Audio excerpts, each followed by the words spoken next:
2026년 겨울 다음 세대 영적 대각성 집회 첫 번째 말씀으로 하나님께서 고린도후서 6장 14절부터 16절 그리고 7장 1절의 말씀을 주셨습니다. 제가 읽겠습니다. 너희는 믿지 않는 자와 멍에를 함께 매지 말라. 의와 불법이 어찌 함께하며 빛과 어둠이 어찌 사귀며 그리스도와 벨리알이 어찌 조화되며 믿는 자와 믿지 않는 자가 어찌 상관하며 하나님의 성전과 우상이 어찌 일치가 되리요. 우리는 살아계신 하나님의 성전이라. 이와 같이 하나님께서 이르시되 내가 그들 가운데 거하며 두루 행하여 나는 그들이 하나님이 되고 그들은 나의 백성이 되리라. 이어서 7장 1절의 말씀입니다. 그런즉 사랑하는 자들아, 이 약속을 가진 우리는 하나님을 두려워하는 가운데서 거룩함을 온전히 이루어 육과 영의 온갖 더러운 것에서 자신을 깨끗하게 하자. 아멘. 이제 방금 봉독한 두 군데 말씀을 가지고 오늘은 생활의 거룩함이라는 제목하에 들려주시는 첫 번째 말씀을 하나님으로부터 받겠습니다. 요즘 교회 안에 다음 세대인 젊은이들이 점점 줄어들고 있다는 통계가 나오고 있습니다. 젊은이들이 교회 공동체를 떠나고 있으며 또 교회 밖의 젊은이들이 종교를 갖고자 할 때에 기독신앙을 선택하지 않고 있다는 것이지요. 이러한 현상은 젊은이들이 교회와 기독신앙 자체의 매력을 느끼지 못하고 또 어떤 경우에는 환멸을 느끼고 있다는 반증일 것입니다. 이에 대해서 여러 원인들이 발표되고 있는데 오늘 저는 그 여러 원인들 중에 하나를 얘기하고 싶습니다. 그것은 바로 교회와 성도의 이중성입니다. 기독 청소년들이 기독 신앙을 저버리는 이유 중에 하나가 바로 부모님 신앙의 이중성 때문이라는 것입니다. 교회에서 보이는 부모의 모습과 가정에서 보이는 부모의 모습 사이에 나타나는 괴리와 불일치를 보면서 그들은 실망감에 빠지게 되고 이러한 현상이 반복되면서 그들이 기독 신앙을 버리고 세상으로 떠나버리는 경우도 발생한다는 사실입니다. 물론 다 그렇다는 뜻이 아닙니다. 그 외 여타 이유에 의해서 기독 신앙을 저버리는 경우도 많습니다. 여기서 말씀드리는 요지는 부모 그리고 기성세대의 신앙과 삶의 이중성이 다음 세대 친구들이 기독 신앙을 버리게 만드는 한 가지 원인이 될 수 있다는 사실입니다. 그런데 이것은 기독 가정의 부모와 자녀에게만 국한되는 문제는 아닙니다. 예수님을 믿지 않는 비신자들도 역시 작금의 교회 모습과 그리스도인들의 삶의 이중성에 대하여 실망하고 있으며 비난하고 있는 것이 사실입니다. 세상 사람들도 예수님에 대해서는 기본적인 지식을 가지고 있습니다. 물론 우리 그리스도인들처럼 영적인 깊이의 차원에서는 아니지만 최소한 예수님께서 주장하신 대표 진리가 사랑이라는 사실 정도는 충분히 알고 있습니다. 그런 그들의 시각에서 보면 오늘날 교회와 그리스도인들이 막상 돈이나 명예 그리고 권력, 여타 이익과 관련되는 문제 앞에서는 말로 화려하게 설파했던 사랑을 상실한 채 세속적인 사람들과 똑같이 이기심을 발휘하고 자기 권리를 지나치게 주장하고 있는 모습을 볼 때 그들은 교회가 추구하는 가치와 그리스도인의 삶이 세상의 가치와 세속적인 사람들의 삶과 전혀 구별되지 않음을 발견하게 되고 그로 인하여 실망하고 비판하는 것입니다. 사랑을 외치면서도 정작 희생과 손해를 감수해야 하는 상황에 직면하게 되면 자신의 편안함과 이익을 위해 세상 사람들처럼 이기적인 반응을 보이는 경우가 많습니다. 이렇게 되면 세상은 하나님과 교회의 대해 매력을 느끼지 못하게 되고 하나님의 영광은 땅에 추락하게 됩니다. 이런 결과를 가져오는 것이 교회와 성도의 이중성인 것입니다. 그런데 이러한 이중성이 저를 비롯한 우리의 모습에서 나타나고 있다는 사실이 오늘 우리를 아프게 하고 부끄럽게 만듭니다. 한 가지 놀라운 사실은 세상 사람들이 자신들은 세상의 가치를 따라 살아가면서도 교회와 그리스도인들만큼은 자신들처럼 세속적으로 살지 않고 세상의 타락과 구별된 거룩한 삶을 살아가기를 원한다는 것입니다. 여기서 우리는 너희들은 당연히 그렇게 세상 따라 살면서 우리 그리스도인들과 교회는 타락한 세상과 구별된 거룩한 삶을 살아야 한다고 주장하는 것은 잘못이다라고 비판할 수는 없습니다. 왜냐하면 본질적으로 세상 사람들은 세속적인 가치를 가지고 세상을 따라 사는 것이 그들의 정체성에 부합한 삶이지만 교회와 그리스도인들은 하늘의 가치를 붙들고 하나님 말씀에 순종하며 세상과 구별된 거룩한 삶을 살아내는 것이 교회와 그리스도인들의 정체성에 부합한 삶이기 때문입니다. 이러한 시대 상황과 교회와 그리스도인들의 실제적인 타락상 앞에서 저는 우리가 여러 번 언급했던 성경의 기본 진리 중에 하나인 거룩함에 대한 고찰을 다시 한번 깊고 신중하게 살펴보아야 할 것이라고 생각합니다. 특히 미래 한국 교회와 대한민국의 미래를 열어갈 막중한 책임을 안고 있는 다음 세대 젊은이들이 이 거룩함이라는 진리를 붙들고 기도하며 또 거룩하게 살아가기 위하여 씨름하며 최선을 다해야 할 것이라고 생각합니다. 이런 차원에서 이번 2026년 겨울 다음 세대 영적 대각성 집회 주제를 거룩함으로 정하고 이에 대한 하나님의 음성을 듣기 원합니다. 이제 거룩함에 대한 본격적인 하나님의 말씀을 듣도록 하겠습니다. 그 이전에 먼저 성경에서 언급하고 있는 거룩함이란 단어가 영어에서 홀리의 개념이 아니라 separation, 즉 타락한 세상과 분리됨, 세속적인 가치와 구별됨의 의미를 가지고 있다는 사실에 근거하여 하나님의 마음과 뜻을 발견할 수 있기를 기대하고 기도합니다. 세상과 분리되고 구별되는 거룩함이라는 이 단어는 두 가지 차원으로 설명할 수 있습니다. 하나는 법적인 거룩함으로서 예수님을 믿음으로 법적인 차원에서 의롭다함을 받고 그의 신분이 하나님의 자녀가 되므로 세상에 속한 자들의 신분과 구별되는 것입니다. 그러나 이 차원에서의 거룩함, 구별됨, 분리됨은 생활 속의 삶이 100% 세속적인 삶과 분리되고 구별되었다는 것을 뜻하는 것은 아닙니다.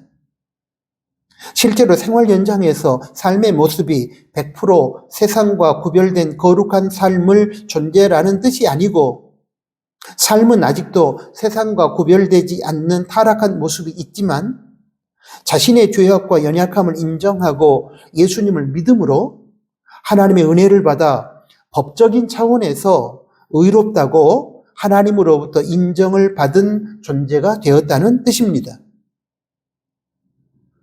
예수님을 믿음으로 인하여 우리는 이렇게 본질적으로 세상의 자녀와는 구별된 하나님의 자녀라고 하는 거룩한 존재, 거룩한 신분이 된 것입니다. 이러한 법적인 거룩함의 차원에서 보면 성도는, 그리스도인은 예수님을 믿기 때문에 신분에 있어서 법적으로 세상의 자녀와는 구별이 되는 거룩한 존재인 하나님의 자녀가 된 것입니다. 그러므로 비록 삶의 자리에서 우리의 생활이 세상과 구별되지 않은, 즉 거룩하지 못한 모습이 발견되더라도 예수님을 구세주와 주인으로 믿는 것이 진실이라면 그로 인하여 자신의 구원을 의심하거나 자신이 법적으로 거룩하지 못한 존재라고 생각하면서 신앙의 회의에 빠져서는 안 될 것입니다. 왜냐하면 법적인 거룩함은 예수님을 믿음으로 우리의 신분이 세상의 자녀와는 구별된 하나님의 자녀가 되었다는 뜻이지, 실제적으로 우리의 모든 삶이 예수님을 믿는 바로 그 순간에 즉시로 세상의 삶과 구별된 거룩한 삶으로 변화되었다는 것을 의미하는 것이 아니기 때문입니다. 그리스도인은 예수님을 구세주와 인생의 주인으로 믿음으로 죄의 속박에서 해방되었으며 모든 죄를 용서받았습니다. 그러므로 그는 법적으로 거룩한 사람, 거룩한 존재입니다. 그럼에도 많은 그리스도인이 다음과 같은 질문을 하곤 합니다. 실제 생활에서 거룩하지 못한 부분이 너무 많은데 어떻게 이런 나를 거룩한 존재라고 할 수 있는가? 아직 내 안에는 악이 여전히 남아 나를 괴롭게 하는데 이것은 모순이 아닌가? 이런 질문은 바로 법적인 거룩함과 생활의 거룩함의 차이를 깨닫지 못하기 때문에 나오는 것입니다. 우리가 거룩한 신분이요, 거룩한 존재라고 하는 것은 생활의 거룩함의 차원에서 말하는 것이 아니라 법적인 거룩함의 차원에서 말하는 것이기 때문에 모순이 아닙니다. 생활 속에는 우리가 여전히 타락한 부분이 있지만 그럼에도 불구하고 예수님을 우리가 진실로 믿기 때문에 우리는 법적으로 거룩한 신분, 거룩한 존재인 성도, 그리스도인, 하나님의 자녀라고 불리는 것입니다. 그렇다면 우리가 예수님을 믿음으로 법적인 거룩함의 차원에서 신분이 세상의 자녀와는 구별된 하나님의 자녀가 되었으니 생활 현장에서 우리의 삶이 세상과 구별되지 않는, 즉 거룩하지 못한 삶을 살아도 괜찮고 무방할까요? 아닙니다. 왜냐하면 두 번째 거룩함의 차원이 있기 때문입니다. 그것은 바로 생활의 거룩함입니다. 법적인 거룩함의 차원에서 세상의 자녀와는 본질적으로 다른 신분의 하나님 자녀라고 하는 존재가 되었다면 이후로는 법적인 차원의 거룩한 존재에 부합한 생활의 거룩한 삶을 살아내야 하는 것입니다.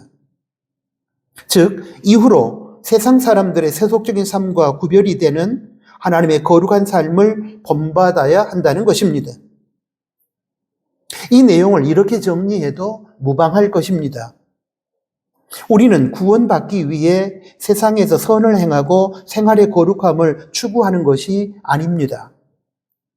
예수님의 십자가 대속의 은혜로 인하여 구원받아 법적인 거룩함을 이루고 세상의 자녀와는 다른 하나님의 자녀라고 하는 거룩한 신분, 거룩한 존재가 되었기 때문에 그 신분, 그 존재에 부합한 삶을 살아야 하는데 그것이 바로 세상에서 선을 행하는 것이며 생활의 거룩함을 추구하는 것입니다. 하나님께서는 레위기 19장 2절 말씀에서 너희는 거룩하라. 이는 나 여호와 너희 하나님이 거룩함이니라 라고 명령하셨습니다. 또한 레위기 19장 2절 말씀을 인용한 베드로전서 1장 15절 말씀에서 내가 거룩하니 너희도 거룩할지어다 라고 명령하셨습니다. 이러한 명령의 수신자는 법적인 거룩함을 통해 세상의 자녀와는 구별이 된 하나님의 자녀라고 하는 거룩한 신분으로 변화된 성도 그리스도인입니다. 무슨 뜻일까요? 여기서 하나님께서 당신이 거룩하시다고 하셨을 때의 거룩함은 하나님의 성품, 즉 세상의 죄악과 구별된 하나님의 거룩한 삶을 의미합니다. 그러므로 이 말씀들은 나 여호와가 세상의 죄악된 삶과는 전혀 다른 세상과 구별된 거룩한 모습으로 살아가고 있으니 하나님의 은혜로 법적인 거룩함에 의해 세상의 자녀와는 본질적으로 구별된 하나님의 자녀라는 신분을 얻게 된 너희 그리스도인들도 당연히 나 여호와의 거룩한 삶을 본받아 세상과 구별된 거룩한 삶을 생활 현장에서 살아내야 한다 하는 그런 의미입니다. 바로 이 지점에서 우리 그리스도인이 법적인 거룩함의 차원에 머물러 하나님의 자녀라고 하는 신분상의 거룩함으로만 만족해서는 안 된다는 당위성이 발생하는 것입니다. 여러분, 이제는 다음 단계로 넘어가야 합니다. 그것은 바로 법적인 거룩함의 차원에서 부여된 하나님의 자녀라고 하는 거룩한 신분에 부합한 삶을 생활 현장에서 하나님의 거룩하신 삶을 본받아 살아내야 한다는 것입니다. 신학적인 용어로는 이것을 가리켜 성화라고 부릅니다. 구원의 서정에 있어서 제2단계인 하나님의 거룩한 성품과 삶을 닮아가는 구원의 현재적인 측면을 뜻합니다. 구원의 서정에는 크게 세 단계가 있습니다. 제1단계는 예수님을 믿음으로 우리가 죄 사함 받고 구원받아 우리의 신분과 존재가 성도, 그리스도인이 되는 중생, 거듭남의 단계입니다. 이때 우리는 하나님의 은혜에 의해 법적으로 의로운 존재로 불리게 됩니다. 이것은 신학적인 용어로 칭의라고 하는데 비록 실제 생활은 완전히 의롭지 못하지만 예수님을 믿는 믿음을 보시고 하나님께서 법적으로 우리를 의롭다고 인정하고 불러주시는 것입니다. 제2단계는 이렇게 법적인 차원의 거룩함으로 세상의 자녀와는 다른 구별된 존재로서의 하나님의 자녀로 신분이 바뀐 성도가 이제 실제 생활 속에서도 하나님의 말씀에 순종하면서 성령님의 도움을 힘입어 하나님의 거룩한 삶을 닮아가고 살아내는 것인데 신학적인 용어로 성화라고 부르며 구원의 현재적인 측면입니다. 제3단계는 성화가 계속되어 주님이 재림하실 때나 우리의 육신의 생명이 끝나게 되었을 때 우리가 죄 없는 영광스러운 상태에 이르는 것을 뜻하는데 구원의 미래적인 측면으로서 신학적인 용어로는 영화라고 부릅니다. 이 세 단계 구원의 서정 중에서 이번 2026년 겨울 다음 세대 영적 대각성 집회에서 다루고 있는 주제인 생활의 거룩함은 바로 제2단계인 구원의 현재적인 측면을 다루는 성화를 의미합니다. 이 지점, 바로 법적인 거룩함의 차원인 구원의 제1단계 중생, 거듭남에서 우리가 다음 단계인 생활의 거룩함의 자리, 즉 구원의 제2단계인 성화의 자리로 나아가지 못하고 있기 때문에 우리는 신분상으로는 하나님의 자녀임에도 불구하고 실제 생활 현장에서는 하나님의 자녀가 아닌 세상의 자녀로 살아가고 있는 것입니다. 이렇게 생활의 거룩함에 대하여 심각하게 고민하고 치열하게 살아내지 못함이 교회와 성도의 이중성으로 나타나게 되었고 자녀에게 있어서는 크리스천 부모의 이중성으로 적나라하게 드러나게 된 것입니다. 그리고 그 결과 교회와 그리스도인 그리고 기독신앙은 매력을 상실하게 되었으며 땅에 버려져 짓밟히는 소금이 되었고 비판과 비난의 대상이 되고 말았습니다. 우리는 이제 각성하고 회개하고 깨어나야만 합니다. 이 상태로 계속 흘러간다면 희망은 없습니다. 기성세대는 물론이려니와 특별히 다음 세대를 책임져야 할 젊은 친구들이 기성세대에 대해 실망했던 자리에 머무르지 말고 기성세대의 신앙과 삶을 반면교사 삼아 이제는 법적인 거룩함을 발판으로 삼고서 생활의 거룩함의 자리로 날아올라야만 합니다. 그래야 한국교회와 조국 대한민국의 미래가 희망이 있습니다. 그래야 하나님께서 이 땅의 교회와 우리 그리스도인들을 통하여 영광을 받으실 것입니다. 고린도후서 6장 14절부터 16절까지 말씀에 근거하여 이 내용을 조금 더 상세하게 살펴보도록 하겠습니다. 이 말씀은 두 가지 메시지를 선포하고 있습니다. 그 첫 번째 메시지는 고린도 교회 성도들의 삶이 거룩해야 한다는 것입니다.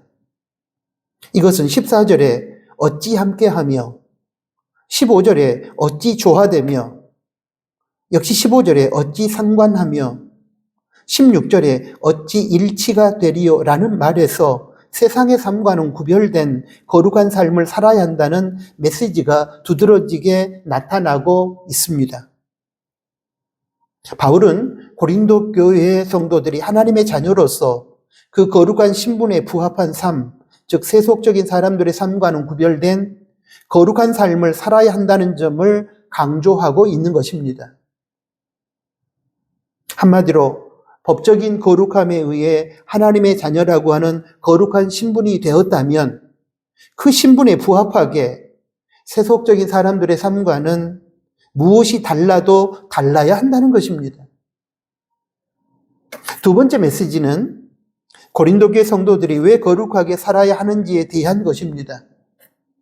이 메시지는 16절에 우리가 살아계신 하나님의 성전이라는 말씀과 나는 그들의 하나님이 되고 그들은 나의 백성이 되리라고 하는 말씀을 통해서 선포되고 있습니다. 바울은 고린도 교회 성도들이 살아계신 하나님의 성전이요 백성이기 때문에 세상과 구별된 거룩한 삶을 살아야 한다고 말하고 있는 것입니다. 이상의 두 가지 메시지의 내용에 근거하여 법적인 거룩함을 통해 세상의 자녀와는 본질적으로 다른 하나님의 자녀의 신분을 갖게 된 그리스도인은 항상 그리고 마땅히 삶의 자리에서 거룩한 생활에 힘써야 하는 것입니다. 이제 고린도후서 7장 1절의 말씀을 보겠습니다. 그런즉 사랑하는 자들아 이 약속을 가진 우리는 하나님을 두려워하는 가운데서 거룩함을 온전히 이루어 육과 영의 온갖 더러운 것에서 자신을 깨끗하게 하자. 여기서 언급하고 있는 약속이란 여러분 무엇을 말하는 것일까요? 고린도전서 7장 1절 바로 직전에 고린도후서 6장 18절에 기록된 너희에게 아버지가 되고 너희는 내 자녀가 되리라고 하신 하나님의 그 약속을 말합니다. 즉 예수님을 믿는 사람을 신분상 하나님의 거룩한 자녀로 삼아 주시겠다고 하는 그 약속입니다. 이 약속을 가진 사람들은 이제는 법적인 차원의 거룩함의 자리에서 만족하지 말고 생활의 거룩함을 이루어가야 한다는 것이 고린도후서 7장 1절의 핵심 메시지입니다. 여러분 이것은 선택사항이 아닙니다. 진짜로 예수님을 믿고 구원받아 신분상의 법적인 거룩함을 이룬 그리스도인이라면 당연히 생활 속에 거룩함을 이루어 가야 하는 것입니다. 이런 차원에서 법적인 거룩함의 차원에서 세상의 자녀들과는 구별된 하나님의 자녀라는 신분을 가진 것으로 만족한 나머지 생활의 거룩함의 자리로 나아가지 않고 있다면 자신이 진정한 그리스도인, 세상의 자녀와는 본질적으로 구별된 진짜 하나님의 자녀인지 확인해 봐야 할 것입니다. 사랑하는 다음 세대 친구 여러분, 그리고 나누는 가족 여러분, 지금 우리는 어떻습니까? 지금 우리의 신앙과 삶의 상태는 어떠합니까?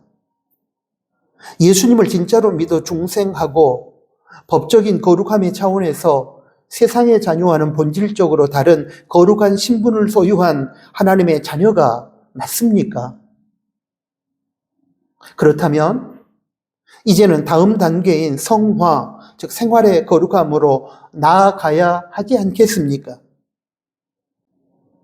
구원받은 하나님의 자녀라고 말은 하면서도 생활의 거룩함은 추구하지 않고 그저 세상의 욕망만을 하나님을 이용해서 달성하려고 하고 있거나 형식적인 종교 활동만 간신히 유지하고 있다면 그것은 예수님을 바르게 믿는 것이 아니며 그것은 미신적인 신앙에 불과한 것입니다.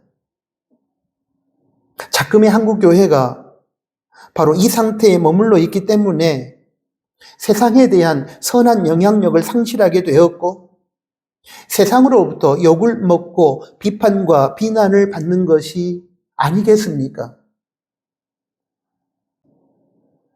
기독 부모들이 가정에서 자녀들에게 생활의 거룩함을 보여주지 못하기 때문에 자녀들이 부모들의 신앙과 삶의 이중성에 실망한 나머지 기독신앙을 버리는 일들이 발생하는 경우도 생기지 않습니까? 이러한 악순환의 고리를 언제까지 우리는 방치해야만 할까요? 사랑하는 나누는 가족 여러분, 그리고 특별히 다음 세대 젊은이 여러분, 지금 우리부터 이 악순환의 고리를 끊어버리고 법적인 거룩함의 자리에서 이제는 생활 속 거룩함의 자리로 나아갈 수 있기를 간절히 소원합니다. 특별히 신앙생활을 해오는 중에 혹시라도 기성세대의 신앙과 삶의 이중성으로 인해 시험이 들었던 경험이 있었다면 우리 다음 세대 젊은이들에게 간곡하게 부탁합니다. 여러분이 기성세대가 되었을 때에는 여러분의 신앙과 삶의 이중성으로 인해 그 당시 다음 세대인 여러분의 자녀들과 젊은이들이 시험에 들거나 기독신앙을 버리는 일이 없도록 여러분들이 먼저 생활의 거룩함을 꼭 이루어 가시기를 바랍니다. 여러분, 그래야 타락한 한국교회가 다시 깨어나고 살아나고 우리의 조국 대한민국의 미래에 희망이 있고 그로 인하여 하나님께서 영광을 받으시지 않겠습니까? 아멘. 사랑하는 하나님 아버지 감사합니다. 2026년 겨울 다음 세대 영적 대각성 집회를 열어주시고 그 첫 번째 귀한 말씀을 들려주셔서 감사합니다.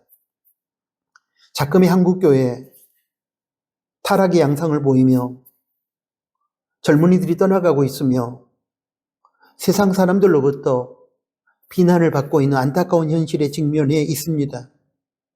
여러 원인이 있겠지만 오늘 하나님께서 그 원인 중에 하나로 기성세대인 우리의 신앙과 삶의 이중성 때문이라고 지적해 주셔서 아프지만 하나님 그 원인을 가르쳐 주셔서 감사드립니다. 이제 우리의 기성세대가 신앙의 이중성을 극복하기 위하여 법적인 거룩함의 차원에서만 머무르지 말고 생활의 거룩함의 자리로 나아올 수 있도록 성령 하나님께서 도와주시기만을 간절히 원합니다. 우리들의 다음 세대, 그들이 기성세대가 되었을 때에 그때 다음 세대들에게 실망을 주고 그들이 시험에 들지 않도록 지금부터 우리들의 다음 세대 젊은이들이 법적인 거룩함의 차원에서만 머물러 안주하지 말게 하시고 이제는 성령님의 능력을 힘입어 생활의 거룩함의 자리로 나아갈 수 있도록 그러므로 하나님께 영광을 돌리고 세상의 빛과 소금으로 살아가며 한국교회 희망이 되며 조국 대한민국의 미래를 밝히는 귀한 사람들로 살아가게 하여 주십시오. 예수 그리스도의 이름으로 기도합니다. 아멘.